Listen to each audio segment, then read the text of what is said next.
Lahore railway station यूं तो तारीख़ी रेलवे स्टेशन है और ख़ास तौर पर इस रेलवे स्टेशन ने कई अदवार देखे जहां हमें ये बताया गया कि अंग्रेज़ दौर से लेके और फिर मौजूदा हुकूमतों तक यहाँ ट्रेन के निज़ाम के हवाले से हमेशा ही बात की जाती रही, बहस की जाती रही। हम रोज़ ख़बर सुनते हैं, हमें बताया जाता है कि 2025 के साल में रिकॉर्ड मुनाफा कर लिया था और अब रेलवे का इंतज़ाम जो है वो बड़े सीनियर और बड़े तजर्बाकार लोगों के हाथ में है, जिनके मुतल्लिक यानी जब ये हुकूमत आई 2022 के बाद जब PDM 1 का दौर आया तो उस वक्त ये बताया गया कि ये मईशत चलाने से लेकर हर डिपार्टमेंट चलाने तक तजर्बाकार लोग हैं, इन्हें पता है काम कैसे करते हैं। हमें भी लगा चलें ठीक है, हम भी देखते हैं कि काम कैसे होता है और अगर बहुत वाज़ेह फ़र्क नज़र आएगा तो यकीनन उस पर तारीफ़ भी की जाएगी, वो दिखाएँगे भी, अच्छे इक़दाम दिखाएँगे और दिखाने चाहिए क्योंकि ये अवामी टैक्स का पैसा लगता है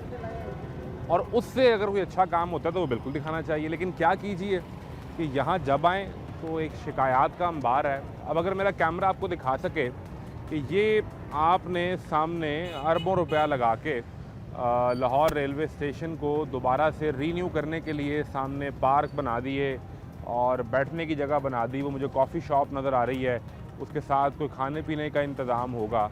चलें, ये आपके एक्सपीरियंस को ये चीज़ें ऐड करती हैं, उसको बेहतर करती हैं। जिस जगह से आपने ट्रैवल करना होता है, खा वो रेलवे स्टेशन हो, वो एयरपोर्ट हो, वो बस स्टैंड हो, तो वहाँ ऐसी सहूलियात मिलती हैं। लेकिन ये सब चीज़ें बाद में आती हैं, इनकी हैसियत सेकेंडरी है। जो पहली चीज़ है वो इसको बेहतर करना है, इस रेलवे स्टेशन को, यहाँ के ट्रेन के निज़ाम को बेहतर करना है। ट्रेन गाड़ी जो है वो वक्त पर आए, जिन लोगों ने आपको पैसे दिए हैं उन्हें एक अच्छा आरामदेह पुरसकून सफ़र की सहूलत मिले, ये बुनियादी काम है। अगर ये काम नहीं हो पाता और उसके बाद आप यहाँ सोने की ईंटें लगा दें, उसका फ़ायदा नहीं होगा हज़ूर।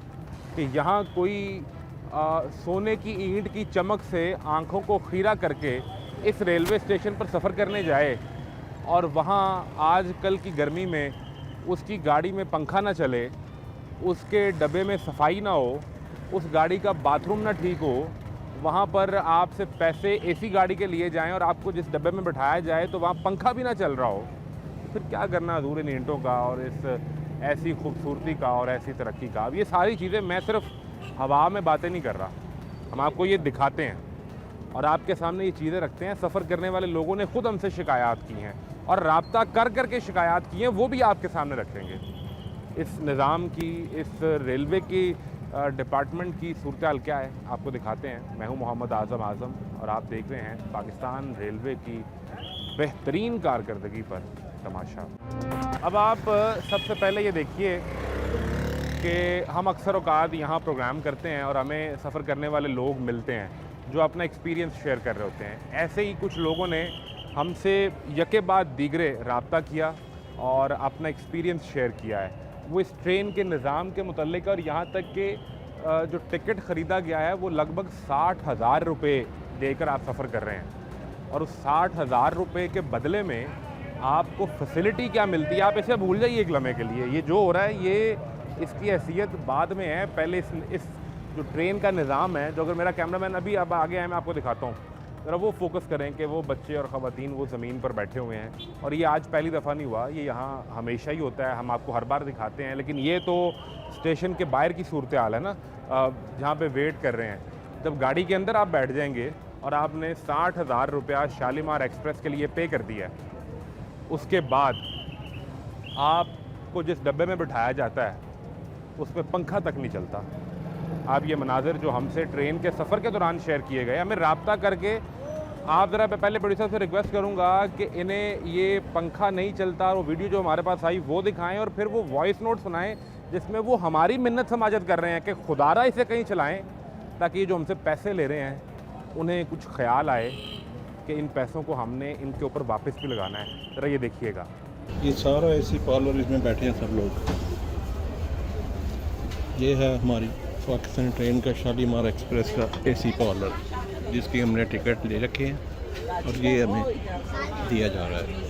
AC पार्लर से पक्के ले लो, फुल हवा दे AC पार्लर। ਇਹ ਸਾਡੀ ਸ਼ਾਲੀਮਾਰ ਪ੍ਰਾਈਵੇਟ ਜਿਹੜੀ ਸ਼ਾਲੀਮਾਰ ਜਿਹੜੀ ਪ੍ਰਾਈਵੇਟ ਚੱਲ ਰਹੀ ਹੈ। ਇਹ 15 ਦਿਨ ਪਹਿਲੇ ਮੈਂ ਵੀ ਸਫ਼ਰ ਕਰਕੇ ਆਇਆ ਹਾਂ ਤੇ ਬਹੁਤ ਹੀ ਗੰਦਾ ਸਫ਼ਰ ਸੀ। ਬਿਜ਼ਨਸ ਕਲਾਸ ਦਾ ਡੱਬਾ ਜਿਹਾ ਲਾਇਆ ਸੀ ਇਹਨਾਂ ਨੇ ਤੇ ਉਹ ਡੱਬਾ ਖਰਾਬ ਸੀ ਔਰ ਇਹਨਾਂ ਨੇ ਸੱਖਰ ਤੋਂ ਜਾ ਕੇ ਕੁਛ ਬਿਹਤਰ ਕੀਤਾ, ਉਹ ਵੀ ਬਸ 2-3 ਘੰਟੇ ਠੀਕ ਰਿਹਾ ਫਿਰ ਖਰਾਬ ਹੋ ਗਿਆ। ਤੇ ਯਾਰ ਇਹ ਜ਼ਰਾ ਥੋੜ੍ਹਾ ਜਿਹਾ ਕੋਈ ਜਿਹੜੀ ਵੀ ਤੁਸੀਂ ਕੋਈ ਕਰ ਸਕਦੇ ਹੋ, ਕੋਈ ਪੋਸਟ ਲਾ ਸਕਦੇ ਹੋ, ਲਾਓ ਯਾਰ। ਇਹਨਾਂ ਦਾ ਹਾਲ ਤਾਂ ਕੋਈ ਇੰਨਾ ਹੈ ਦੱਸੋ ਯਾਰ। ਇਹ ਪ੍ਰਾਈਵੇਟ ट्रेन भी ਜ਼ਲੀਲ ਕਰਦੀ ਪਈ, ਇਹਨਾਂ ਨੇ ਵੀ ਲੋਕਾਂ ਨੂੰ ਜ਼ਲੀਲ ਕਰਨਾ ਸ਼ੁਰੂ ਕਰਤਾ ਹੈ। बेकार चीज़ा खाना पीना भी बेकार होया पे। लास्ट टाइम मैं होके आया बिल्कुल बेकार खाने ने। अब आपने अच्छा पंखा नहीं चल रहा, आपने पैसे दिए एसी गाड़ी के लिए और उसमें चल पंखा भी नहीं रहा और गर्मी ऐसी है, हबस ऐसा है कि सांस ना निकले बंदे का, और ये सूरत हाल है। फिर जो सफाई के इंतज़ाम हैं, यानी आपने जिस गाड़ी में बैठ के सफ़र करना है और आप लाहौर से कराची जा रहे हैं, आपके कम अज़ कम 18, 20, 22 घंटे उस गाड़ी में गुजरने हैं, उस डब्बे में गुजरने हैं जहाँ आपने बाथरूम भी इस्तेमाल करना है, आपने वहाँ पे कुछ खाना भी है, चाय भी पीनी है, वहाँ बैठ के आपने सफ़र भी करना है, और वहाँ की जो सफाई के इंतज़ाम हैं, आप एक लम्हे को वो भी अपनी स्क्रीन पर देखिए। यार ये देखें, ये वॉशरूम है, लाइट नहीं है। देखें ये बिजनेस क्लास है, तरह बिजनेस क्लास। ये हालत चेक करें आप ज़रा।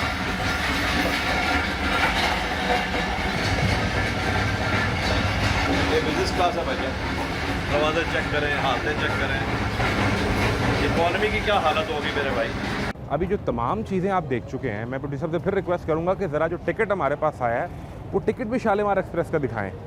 एक गालबन 19-20 हज़ार रुपये की टिकट बुक हुई है, 2-3 लोग उस पर सफ़र कर रहे हैं, दूसरा को 60,000 रुपये, यानी उसमें गालबन 5-6 लोग हैं, 10,000 रुपये फ़ी का आप चार्ज कर रहे हैं इन सहूलियात के लिए।